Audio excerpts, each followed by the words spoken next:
the Lord. Praise the Lord. Praise the Lord. Amen. You may be seated. God bless you. But just in case there's too much fire in your spirit and you think sitting is a burden, you may just stand, lift your hand and shout, glory!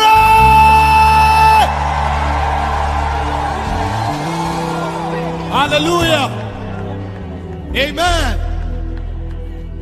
In just 10 minutes, very quickly, I want to talk to us about the King Eternal. It's a beautiful thing to worship and to serve the Lord, but it's more glorious to know the Lord you are serving. And so we are not just here to serve and to worship. It's important for us to have a glimpse of the being before whom we have gathered. You know, worship in the spirit is not just a good song. Worship is a strategy in the spirit to download the government of the spirit realm.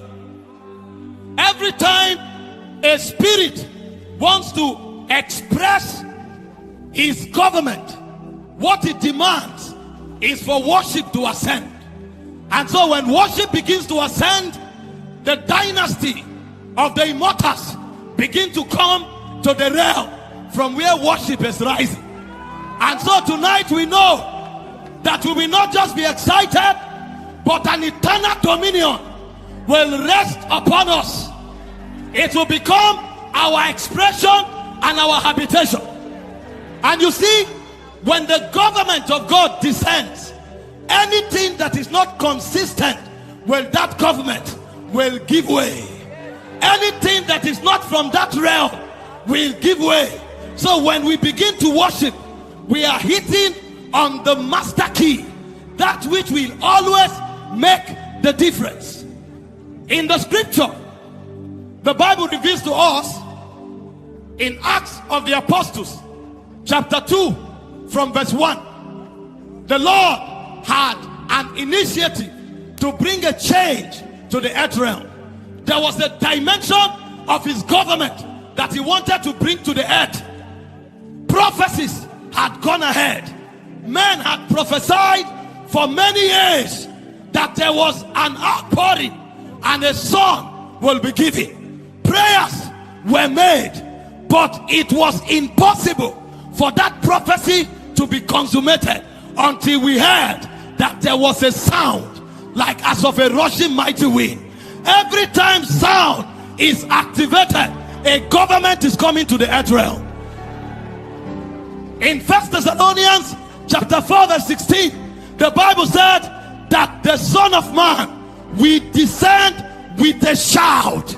Because every time there is a shout, there is something coming down from the heavens. And tonight, you want to give the Lord a shout? Come on! Come on! You are looking for a change?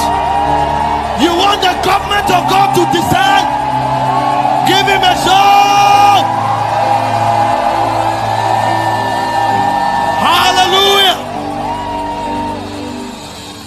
Let me tell you something about God quickly. You know, when you enter the angelic realm, you will find the greatest secret about God. If man had not fallen, man's greatest preoccupation would have been a search and a pursuit for the knowledge of God. In the angelic realm, their greatest advantage is the extent and the degree to which they know God. And knowledge in this sense is not information, it's experience. And that's why when you go to the throne room, it's a realm of secrets. John was carried to heaven, and John was weeping in heaven until he was granted access to the throne room. And And one of the 24 elders spoke to him, and they said, weep not. Behold, the Lion of the tribe of Judah. What he was telling John is, there are many strong angels in heaven, but what gives us rank in the spirit are the things we know about God. And one of the things these angels revealed is that God is the one who was, who is, and who is to come. Now, let me explain something. What that means is that before creation began, God was. That means before God became a creator, there were many things God was. Creator and creation is just one of the many syllables of God. Before God began to create, there were many things God represented. So they said he's the one who was. We don't know what he was doing before he began creation, but we know that creation is not as ancient as God, because he was before creation began. They didn't stop there. They went further to say he's the one who is. That means in creation, God is what gives meaning to existence. That means without God, existence will vanish. There is no existence apart from God. And they didn't stop there. They went further to say he is the one to come. That means when creation is consummated, what will still give meaning and definition to creation will still be God. Now, that is a terrible revelation. What it means is that it's possible for God to step into where he was before he began to create and leave creation alone if creation doesn't know how to interact with him. It's possible. Hear this, hear this, hear this. The Bible said that God is light, and the Bible said God dwells in light. That means where God was before creation began was in light, and light is God. So God does not live in creation, God lives in God.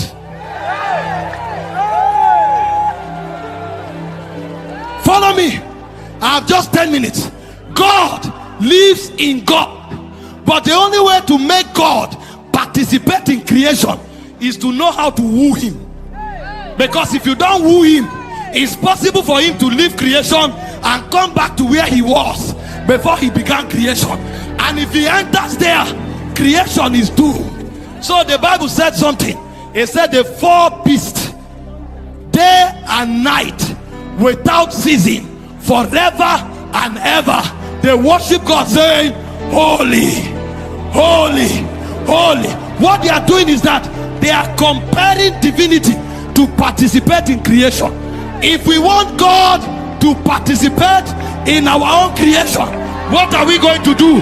Holy, holy, holy, holy. Because if we don't worship, it's possible that our creation will lose meaning. You want to shout glory? Shout glory! You know, we have been praising the name of the Lord. So I just want to talk to us about God.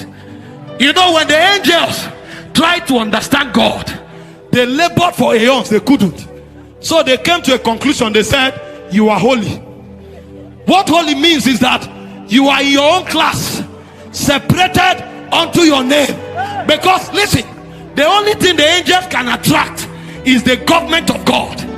That's why when God visits the angelic realm, it's about laws and legislations, dominions and mandates, because all they can have is the government. And that's why the throne of God is in heaven, not on earth, because the business of God with the angelic is government. But when God came to man, it wasn't just about government. God was looking for relationship. God was looking for intimacy. God was looking for koinonia. So when God created Adam, why the angels are bowing to the thunder and to the lightning, God will pull the thunder, put it on the throne, and escape from heaven and come into the garden. The Bible said the voice of God came walking in the garden and is looking for the man. He's looking for the man. I want koinonia. I want intimacy. I want intimacy. Because God wants relationship.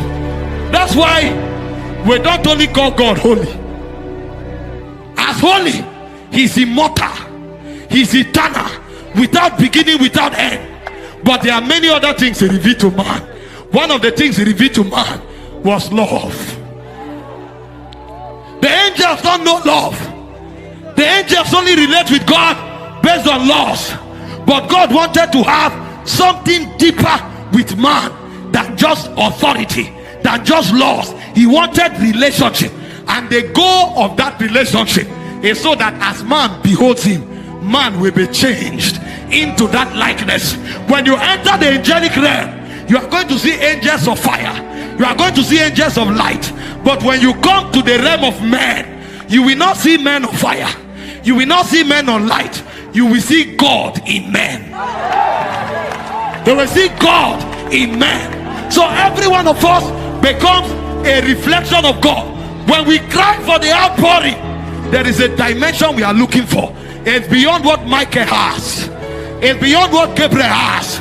We are looking for the fullness of the Godhead. Because he said, let us make man in our, not in the image of the Father, not in the image of the Son, not in the image of the Spirit, in our own image. So when we gather and we cry for revival, what it means is that we have seen fire, we have seen light, but we want the whole of you. We want all of you. And because we know that the strategy of downloading all of God is to worship, that's why we lift our voice and we worship. And I tell you, as we worship God tonight, there will be a shift in the spirit. There will be a sound in the spirit. There will be a noise in the spirit. For the Lord himself will descend with the voice of the archangel. Are you ready for that encounter tonight? Give the Lord a shout.